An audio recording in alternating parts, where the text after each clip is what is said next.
याने भोंदूगिरी व जादूटोणा तंत्रमंत्र वापरून अनेक महिलांशी बलात्कार व अश्लील चाळे केले असल्याचे दिसून आले। ज्या साक्षीदाराने व्हिडिओ पोलिसांसमोर दाखवण्याची हिम्मत केली त्या साक्षीदारास अशोक खरातकडून जीविताबाबतची भीती होती। तो सहजासहजी व्हिडिओ जप्ती देण्यास तयार नव्हता, अगर कागदोपत्री साक्षीदार होण्यासही तयार नव्हता। त्यास पोलिसांनी सुरक्षेची हमी दिली व त्यास कौशल्याने हाताळून त्याच्याकडनं व्हिडिओ जप्त केले।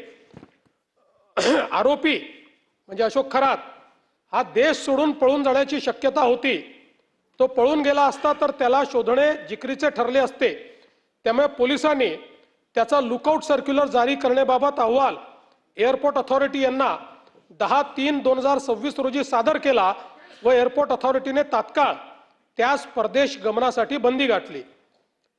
वावी पोलीस स्टेशन व शिर्डी पोलीस स्टेशन येथील गुन्ह्याच्या तपासात समोर आलेली गंभीर बाब गुन्ह्याचे गांभीर्य लक्षात घेऊन वावी व शिर्डी पोलीस स्टेशन येथील दोन्ही गुन्ह्यांचा तपास करण्यासाठी 13/3/2026 रोजी विशेष तपास पथक SITची स्थापना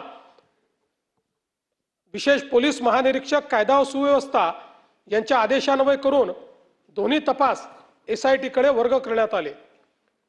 दिनांक 17/3/2026 रोजी रात्री एका महिलेने सरकारवाडा पोलीस स्टेशन येथे तक्रार दिली की अशोक खरात याने स्वतःकडे दैविक शक्ती असल्याचा खोटा दावा करून मंत्र तंत्र व धार्मिक विधीच्या नावाखाली फिर्यादीच्या मनात विश्वास निर्माण करून तिला ओकस प्रॉपर्टीज कॅनडा कॉर्नर या ऑफिसमध्ये बोलवून तिच्या धार्मिक विश्वासाचा फायदा घेऊन गुंगीकारक पदार्थ व पाणी पिण्यास देऊन तिला संमोहित करून तिचे आयुष्य बर्बाद करून टाकेन अशी धमकी देऊन तिच्या पतीच्या मरणाची भीती तिला घालून तिची इच्छा नसताना वारंवार बलात्कार केला अशी तक्रार दिल्याने सरकारवाडा पोलीस स्टेशन येथे 73/2026 BNS कलम 64(1) 74 351(2) महाराष्ट्र नरबळवी व इतर अमानुष अनिष्ट व अघोरी प्रथा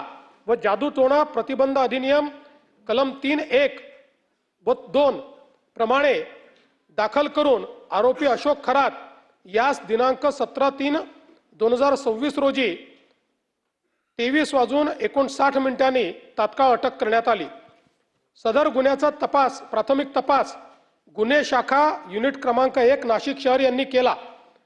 त्यात त्यांनी आरोपीचे ओकस प्रॉपर्टी या घटनास्थळाची झडती घेतली। त्यात 6,53,711 रुपये रोख प्राप्त करण्यात आले। आरोपीच्या घराचे झडतीत 2 लॅपटॉप जप्त केले।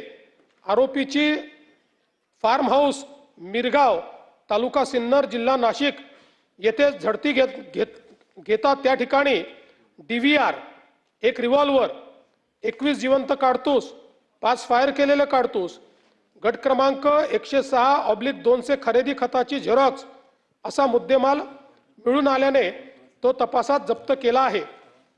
आरोपीचा मोबाईल मधील डाटा हस्तगत करण्याकामी सायबर पोलीस स्टेशनकडे पाठवण्यात आला। सदरचा गुन्हा SIT कडे 19/3/26 रोजी वर्ग करण्यात आला।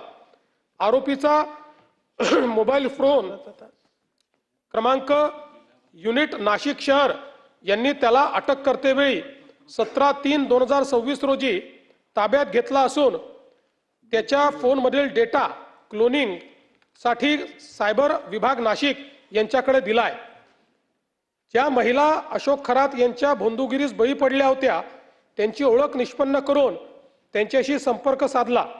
प्रकरण गंभीर असून त्याचे मीडियामध्ये उमटणारे पडसाद, पीडित महिलेची ओळख उघड होण्याची भीती, तिची समाजात नाव खराब होण्याची भीती यामुळे प्राथमिक कोणीही महिला तक्रार देण्यासाठी पुढे धजावत नव्हती। त्यामुळे त्यांचे व त्यांच्या कुटुंबियांचे समुपदेशन करून त्यांना सुरक्षेची हमी देऊन कायदेशीर प्रक्रिया समजून सांगून तक्रार देण्यास तयार केले।